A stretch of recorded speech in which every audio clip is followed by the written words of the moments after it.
Mr. Matt, and the victim is the one, Jermaine, what's that, Holloway? That is correct, Your Honor. Mr. Mack, you'll be in charge on arrest warrants 2014 A38 107 00716 with the offense of murder. You understand that charge? Yes, sir. You'll also be in charge of arrest warrant 2014 A38 107 00718, possession of a weapon during a violent crime. You understand that charge? Yes, sir.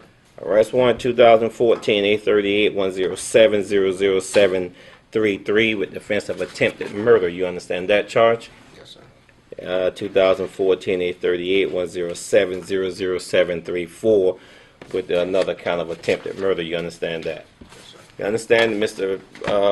Mack, that this is not a bond hearing today. This is what we call an arraignment hearing. My job today is to inform you of all of the rights that you have prior to this bond actually being set on you. This court, of course, lacks the jurisdiction of setting bond on these charges because of the nature of the charge, which means that you'll be going before a circuit court judge in order for bond to be set on you at that next court date. You understand? Yes, sir. You understand? You do have the right to remain silent. Anything you say can and will be used against you in the court of law. You understand that you do have the right to have an attorney represent you at this hearing, at this arraignment hearing, at your bond hearing, and any other hearings throughout this hearing. You understand that? Yes, sir. I understand that a warrant's going to be issued for your arrest if you violate any conditions once a bond is actually set on you.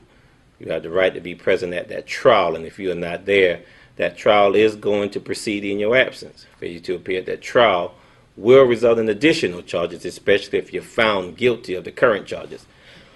Once bond is set on you, you'll have a right to a preliminary hearing, and if you request that hearing, you or your attorney must send it to the address that's listed there within the next 10 days. You have a right to a trial by jury, and if you request that, you must submit that to the court in writing as well. You have the right to have an attorney represent you at your trial. If you cannot afford an attorney and you'd like the court to appoint you one, that application that you will need to complete, submit that to the clerk's office, and they will make a determination whether or not you qualify for that attorney, okay? Yes, sir. You've understood everything that I've just told you. Yes, sir. Any questions of me, Mr. Matt, before we proceed? No, not right now. You're going to be meeting several general sessions roll call dates, provided the fact that you are granted bond on the day that they give you bond. You are required to be at those bond hearings or at those first appearance hearings. If you don't appear, then you understand the court do have the right to issue a bench warrant for your arrest.